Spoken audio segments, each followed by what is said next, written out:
इस साल कैसा रहा सर? इन्फिल्ट्रेशन लगभग ना के बराबर है। कुछ एक अटेम्प्ट हुए इन्फिल्ट्रेशन के, जिनको बड़ी सख्ती से दबाया गया और उनको नाकाम किया गया।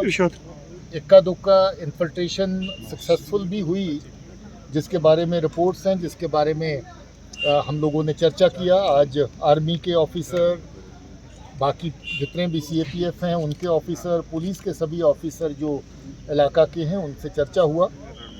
हमारी जो बॉर्डर की ग्रिड है मजबूत है, उसको और मजबूत करने के बारे में भी मशवरा हुआ। और जहां पर कुपवाड़ा के अवाम को मुबारक है कि आज मिलिटेंसी कुपवाड़ा में 0 है, और मैं चाहता हूं कि इसको 0 लेवल पे ही रखा जाए। जहां के नौजवान को, जहां के यूथ को भी मुबारक है कि वो इसी तरीके से जो अमन के साथ उन्होंने अपना जुड़ाव किया है, अमन के साथ जुड़े हैं, उसको अमन के साथ ही जुड़े रहना है। जहाँ पर बहुत तरह की साजिशें, बहुत तरह की प्रोवोकेशन जो हैं वो पैदा होती हैं, आर पार से कुछ तरह के प्रोवोकेशन देने की कोशिश की जाती है। वो प्रोवोकेशंस हमारे हक में नहीं है, हमारे अवाम के हक में नहीं है, हमारे हक में नहीं है। हमने लंबा अरसा जान और माल का नुकसान बड़ी स्केल पे उठाया है। आज वक्त है कि उस नुकसान की भरपाई हम अमन के साथ खड़ा होकर कर सकते हैं, और हमें अमन की राह पर चलना है। ये मैं नौजवान को कहना चाहता हूँ। ड्रग्स का कारोबार, ड्रग्स की तस्करी पहले से बड़ी है।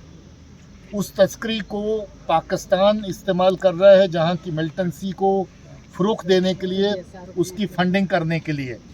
हम लोगों को तगड़े होकर इसका मुकाबला करना है, क्योंकि ये ना सिर्फ फंडिंग के काम आ रही है, बल्कि बहुत सारे नौजवान नशों का शिकार हो रहे हैं। अगर नौजवान नशों का शिकार हो जाएगा तो नौजवान ही नहीं बल्कि हमारा समाज, हमारा माशरा बीमार हो जाएगा। माशरे का बीमार हो जाना नशे से, उसको फिर दुरुस्त करना, उसको ठीक करना, ये किसी के बस की बात नहीं होती है। ये बहुत बड़ी कीमत चुकानी पड़ती है।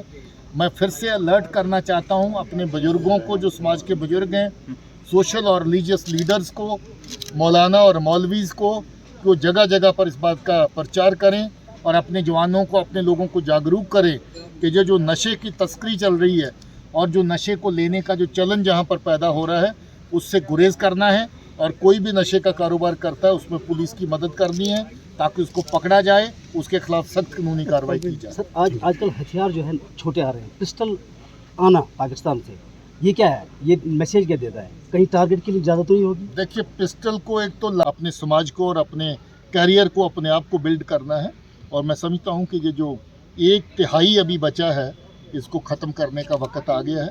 इसमें भी आवाम का साथ चाहिए। हम लोग अपना काम कर सर कुपवाड़ा में बहुत हद तक अमन है सर, इसमें कुपवाड़ा पुलिस का काफ़ी अहम रोल है, लेकिन उसके साथ साथ यहाँ पर क्राइम फ्री भी किया है। लेकिन पुलिस के पास फैसिलिटीज़ नहीं है, गाड़ियाँ नहीं है, थाने पुराने हैं, क्वार्टर्स पुराने हैं, और SPOs की रिहेबिलिटेशन की बात अगर करें सपोर्ट्स एक्टिविटी में, उस हवाले सर आपसे क्या कहना चाहिए सर आप? देखिए, इसी पुलिस लाइन को मैं देखते देखते 35 साल से जहाँ तक पहुँचा हूँ, इस पुलिस लाइन में टूटे क्वार्टरों के अलावा, पुरानी बिल्डिंग्स के अलावा कुछ नहीं होता था। आज बहुत सारी नई बिल्डिंग्स इसमें तामीर हुई है।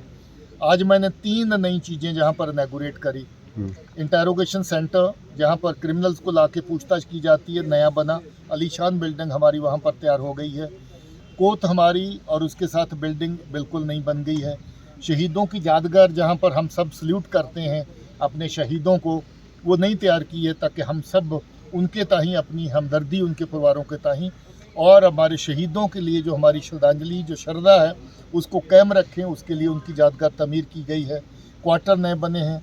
गाड़ियाँ धड़ाधड़ नहीं आई हैं। बाहर जाके देखें तो नई गाड़ियाँ ही आपको मिलेंगी, पुरानी इक्का दुक्का बीच में मिलेंगी। हाँ, कुछ गाड़ियाँ BP थोड़ी बहुत पुरानी हैं, उनको और नहीं करने की कोशिश कर रहे हैं। मगर आपने ये सवाल उठाया, आपका शुक्रिया, क्योंकि आप पुलिस के हमदर्द हैं। SPOs की रिहेबिलिटेशन की बात करें, सपोर्ट्स से मेरी बात हो गई है। SPO की रिहेबिलिटेशन पहले से और ज़्यादा बेहतर हुई है।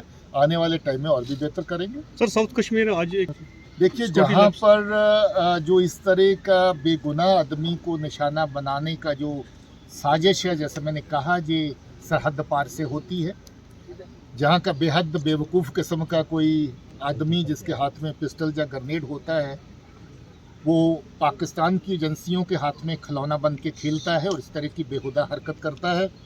2-4 दिन के बाद उसकी समाप्ति हो जाती है। वो दूसरे को मारता है, उसके बाद खुद मर जाता है। मुझे लगता है कि ज़िंदगी लेने का और ज़िंदगी देने का खेल जो है, ये किसी भी समाज के लिए अच्छा नहीं है।